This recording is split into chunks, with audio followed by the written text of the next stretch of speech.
दो नाबालिग बहनों से एक ही मंडप में एक शख्स की शादी रुकवा दी गई। ये मामला व्हाट्सएप ग्रुपों में वायरल होने के बाद ICDS हुकाम ने मदाखलत करते हुए शादी रुकवा दी। आंध्र प्रदेश के जिले श्री सत्या साई के गोरंटला इलाके से ताल्लुक रखने वाला दूल्हा कर्नाटक की रहने वाली नाबालिग बहनों से जुमेरात को एक ही वक्त में शादी करने की तैयारी कर रहा था। इस सिलसिले में शादी के लिए हॉल की बुकिंग की गई थी, जिसमें इंतजाम भी मुकम्मल कर लिए गए थे। ताहम जब शादी का दावतनामा व्हाट्सएप ग्रुपों में वायरल हुआ तो CIDS हुकाम हरकत में आ गए। हुकाम ने दोनों खानदानों के वालिदैन, रिश्तेदारों और शादी हॉल के मुंतजमीन को पुलिस स्टेशन बुलाकर काउंसलिंग की। उन्हें सख्ती से खबरदार किया गया कि अगर कानून की खिलाफ वर्जी करते हुए शादी की गई तो सख्त कार्रवाई की जाएगी। इस इंतबा के बाद शादी को रोक दिया गया।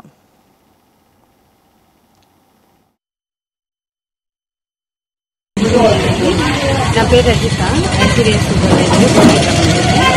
ఈరోజు వాట్సాప్లో ఒకటి వైరల్ అవుతుందని నా దృష్టికి వచ్చింది. మా పై అధికారులు కూడా నాకు ఇంటిమేషన్ ఇచ్చారు దాన్ని ఫాలో అప్ చేయమని. అక్కడికి వెళ్ళి చూస్తే అక్కడ ఎంక్వైరీ చేశాం. మా ఇంటి దగ్గరికి నా CM పోస్ట్ అంటే మన గ్రామవాడి సచివాలయం వాళ్ళ టీం కూడా తీసుకెళ్ళాను. నాతో పాటు తీసుకెళ్తే అక్కడ తెలిసిన విషయం ఏంటంటే అమ్మాయి ఇద్దరు మైనర్లు అని తెలిసింది. వాళ్ళని కౌన్సిలింగ్ ఇచ్చాము. మ్యారేజ్ చేయకూడదు ఆపేయండి కౌన్సిలింగ్ చేశాము. అంతవరకు కౌన్సిలింగ్ చేశాము. వాళ్ళు ఓకే లేదు మేడం చేస్తాము అంటే లేదండి మీకు ఇష్యూ అవుతుంది మ్యారేజ్ చేస్తే అని తెలియజెప్పినాము.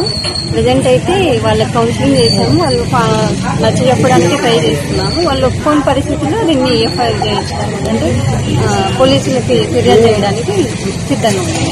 మేడం, అమ్మాయి తల్లిదండ్రులు ఏమని చెప్పారా మేడం? వాళ్ళు కౌన్సిలింగ్ ఇచ్చారు కాబట్టి మైనర్లు కాబట్టి ఏం చెప్పారా?